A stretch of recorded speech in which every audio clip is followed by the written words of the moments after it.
왔습니다. 은덕입니다. 오늘은 라이오봇 소울게인. 너무 멋있다 보니 이걸 가지고 놀고 바로 넣기에는 조금 아쉽더라고요. 그래서 촬영을 해봤습니다. 풀컬러 매뉴얼입니다. 가동 포인트나 교체 방법 같은 것들이 적혀 있어요. 블리스터는 2장에 베이스 플레이트가 따로 비닐팩에 들어있습니다. 구성품은 조각이 많을 뿐이지 굉장히 심플합니다. 무장도 없는 친구다 보니까 딱히 어려운 부분도 없고요. 사실상 소체가 전부인 그런 제품입니다. 저는 스토어 한정 파츠 때문에 직구를 했고, 한정 파츠가 이렇게 따로 블리스터 포장이 되어 있습니다. 베이스부터 빠르게 보죠. 가장 큰 플레이트입니다. 다이젠가에 사용되었던 모델과 동일하고요. 중앙과 테두리가 분리가 되고 테두리는 다시 4조각으로 분리가 됩니다. 이런 건 정말 좋습니다. 보조 지지대는 총 3개가 들어있고요. 가동 포인트는 보이는 그대로 나사를 조여서 텐션을 조절할 수 있습니다. 베이스의 결합 포인트도 여러 군데 있고요. 가장 아랫부분 분리해서 다른 조인트에도 결착이 가능하죠. 소체를 올릴 수 있는 메인 지지대, 튼튼합니다. 아주 좋아요. 여기 윗부분 가동 포인트가 락 장치는 따로 없고 클립 관절인데 엄청 빡빡합니다. 이걸 껴서 꺾어 볼게요. 손가락으로 꺾기는 조금 힘들어요. 요런 느낌입니다. 높이도 높고 좋습니다. 드디어 소울게인 등장. 기가 막힙니다. 아주 기가 막혀. 별다른 무장 없이도 강력한 어태커죠. 주먹이 무기니까.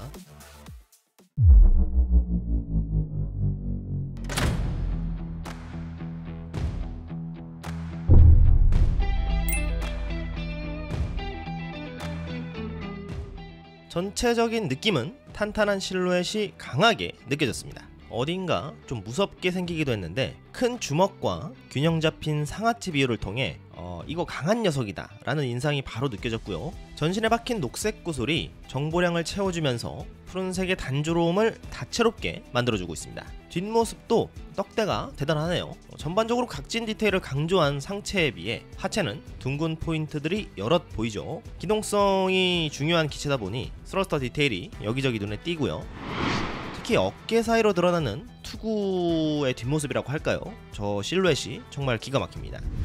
로우 앵글에서도 그 존재감은 여전하고요. 몸통 쪽엔 이렇게 흰색으로 갈비뼈처럼 들어간 디테일도 정말 마음에 드네요. 헤드는 심플한 듯 하면서도 턱 부분에 수염처럼 날렵하게 뻗은 디테일이 묘하게 멋있는 느낌이었습니다.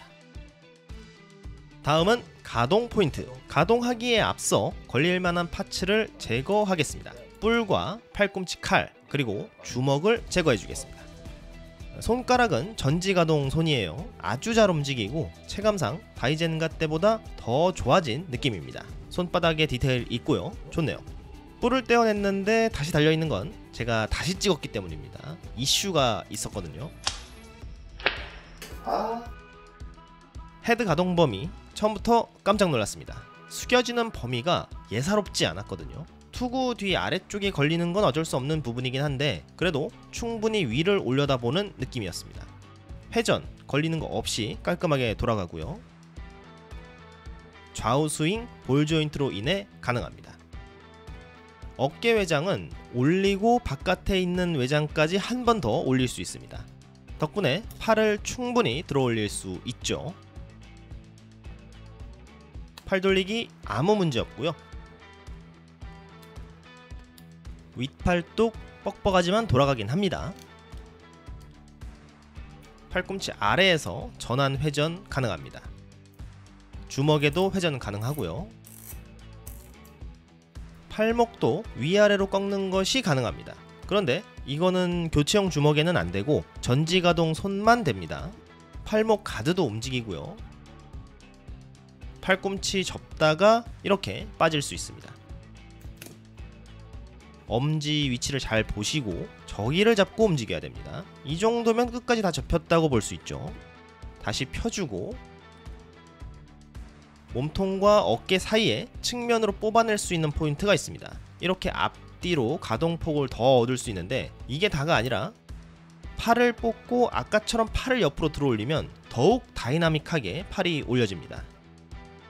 흉부 스윙 포인트 존재하고요. 앞으로 숙이는 것도 아주 잘 됩니다. 숙이고 보니 등판이 최대 매력 포인트가 아닐까 하네요. 보기와는 다르게 정말 많이 움직입니다.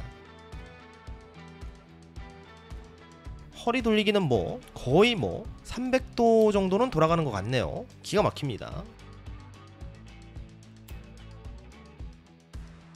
허리 측면 외장에 가동 포인트 존재하고요. 덕분에 다리 가동 범위가 많이 상승합니다. 허벅지 측면 외장도 슬라이드 형식으로 약간 움직이고요. 저것도 가동 범위를 위한 기믹이죠.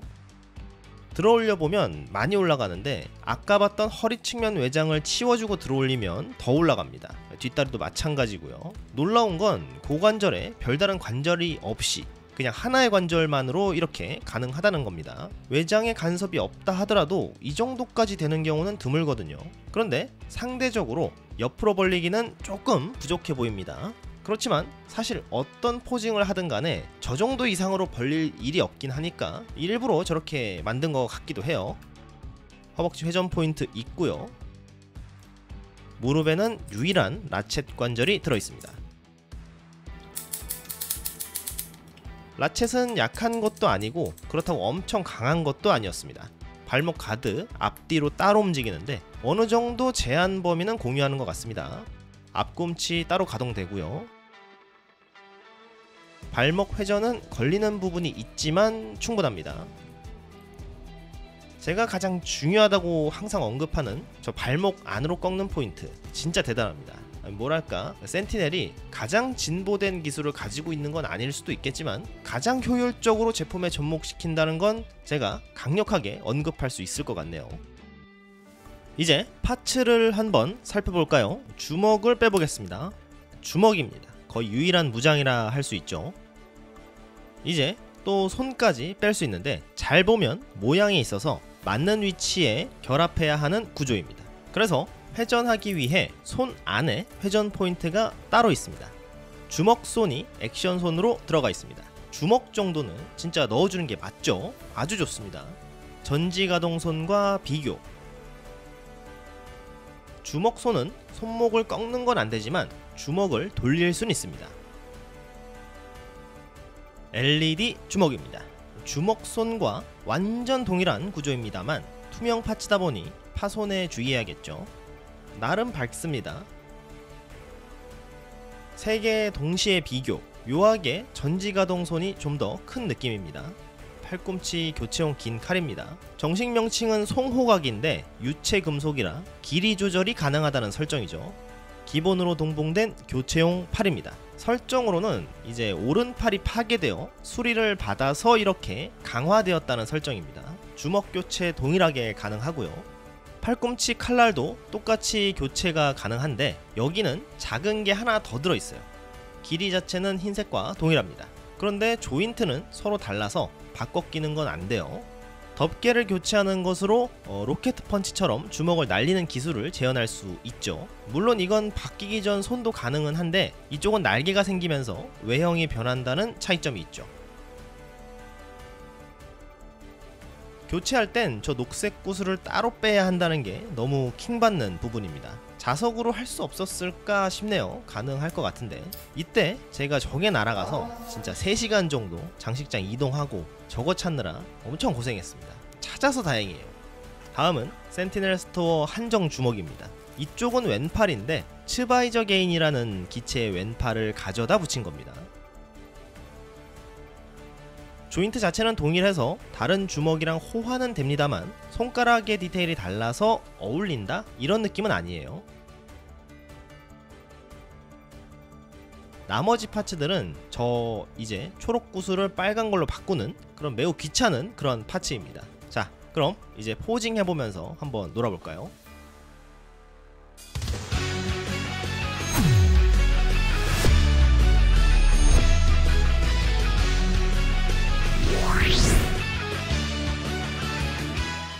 가장 먼저 해볼 포징은 역시 기본 스탠딩 포징이죠. 뒷모습에서부터 굉장히 있어 보이는 실루엣에 메탈릭 도색으로 인한 강렬한 하이라이트 포인트가 돋보이네요. 정면에서도 단단하면서도 날카로운 이미지가 잘 담겨 있었고요. 이번 포징은 현무 금강탄 준비 자세입니다. 오른 주먹에 날개를 달아주고 앞으로 날리기 직전의 모습이죠. 이때는 팔꿈치 칼날을 작은 걸로 바꿔줘야 하는 게 맞는 것 같은데요. 촬영할 땐 긴가민가 해서 그냥 그대로 갔네요. 이어서 주먹이 날아가는 모습까지 연출해봤습니다.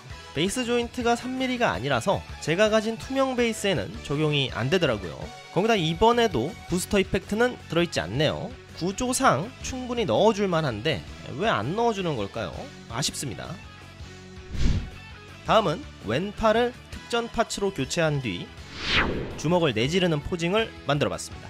이 파츠로 뭔가 보여줄 만한 포징이 딱히 생각나지 않더라고요. 주먹의 도단한 뿔 때문에 만지기도 사납고 주먹이 돌아갈 수 있는 범위도 좁아서 결국 이게 할 수 있는 거의 유일한 포징이 아닐까 싶네요. 그래도 뿔 덕분인지 멋있긴 합니다. 다음은 발차기 포징입니다. 나름 돌려차는 느낌으로 포징을 잡아봤는데요. 그런 느낌은 잘 담아내지 못한 것 같네요. 포징을 하면서 느낀 점은 고관절을 단순하게 만들었음에도 이 정도까지 구현이 가능하다는 점에서 확실히 대단한 모형이긴 합니다.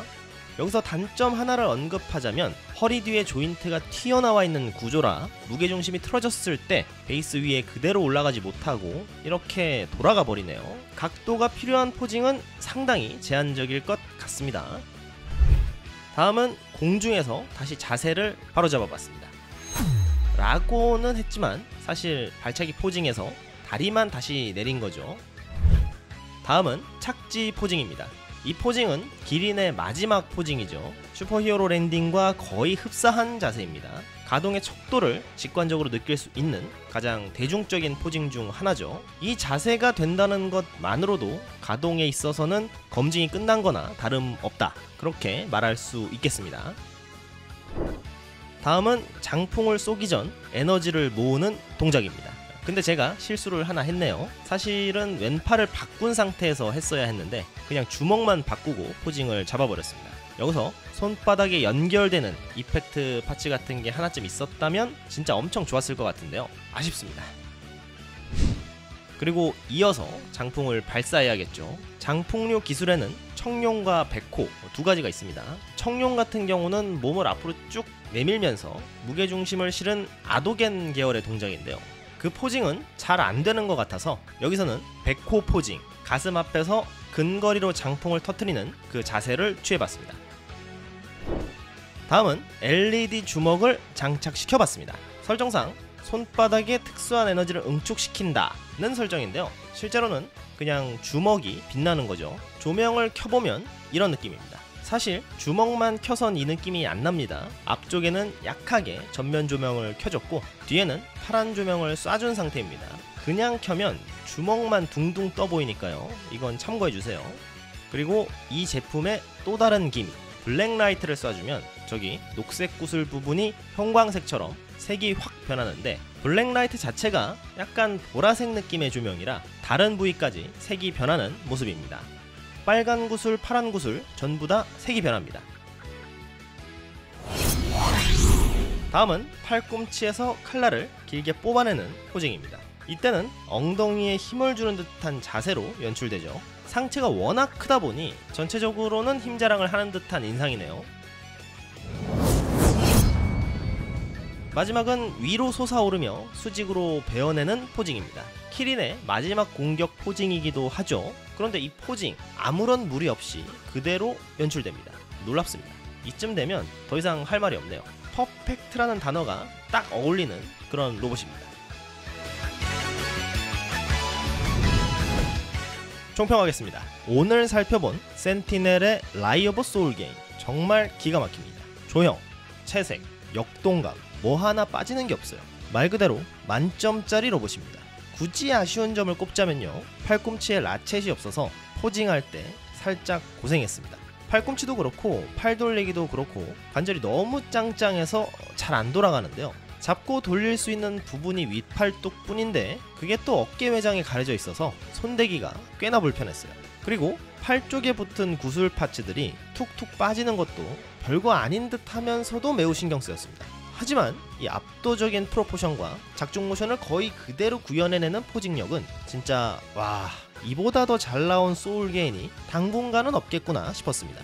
그러면서도 한편으론 시간이 지나면 이걸 뛰어넘는 소울게임이 나올 텐데 그건 또 어떤 모습일까? 그런 기대감까지 들게 하는 제품이었어요.